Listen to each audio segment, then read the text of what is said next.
Joining me on the show this week is author, speaker, and associate director of the Henry Jackson Society, Douglas Murray. I've been familiar with Douglas's work for almost a year now. His name kept popping up in my Twitter feed after the Charlie Hebdo shootings. Like last week's guest, Ayaan Hirsi Ali, Douglas has been a relentless defender of free speech, even when it isn't popular to do so. Part of my awakening about the regressive left came around the same time as Charlie Hebdo, when I saw more concern for political correctness than for the victims of the horrific attack.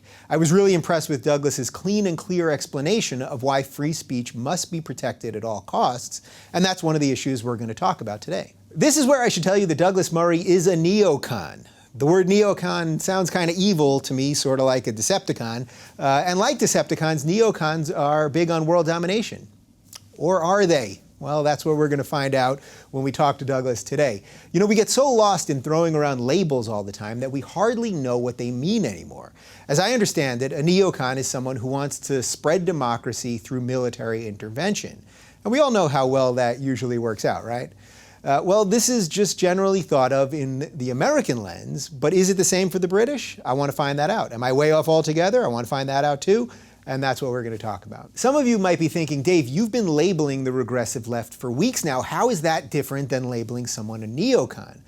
I think the thing is here that we had to identify what the regressive left stands for so that we could also identify what we stand for. As I've said before, I felt the need to talk about the lunacy on the left because there just weren't enough voices amplifying the battle of ideas that you guys all want to have. That's why you're here, and that's what I'm going to continue to do. So today, as I sit here with someone firmly on the right, a scary neoconservative, let's all have a battle of ideas and actually listen to what he says and then formulate opinions on those ideas. Let's not do what the regressive left does, which is label someone and then prejudge everything they say based on that very label. I think there's going to be agreement, disagreement, and everything in between. And it's our ability to have those honest conversations and know that people we disagree with can feel as just and as principled as we do.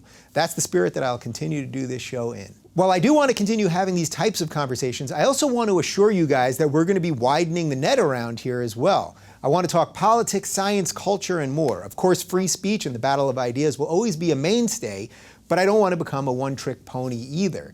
Next week, I have two people who are putting many of the ideas we've been talking about into action. David Keyes and Faisal Al-Muhtar from advancinghumanrights.org. They're using the tools of democracy to help advance human rights in parts of the world where the people are most affected by the ideas we've been talking about. The point is, I'm going to keep mixing it up. Keep letting me know what you guys think and who you want me to talk to. Most importantly, let's keep pushing the conversation forward so we can build bridges where others would just tear them down.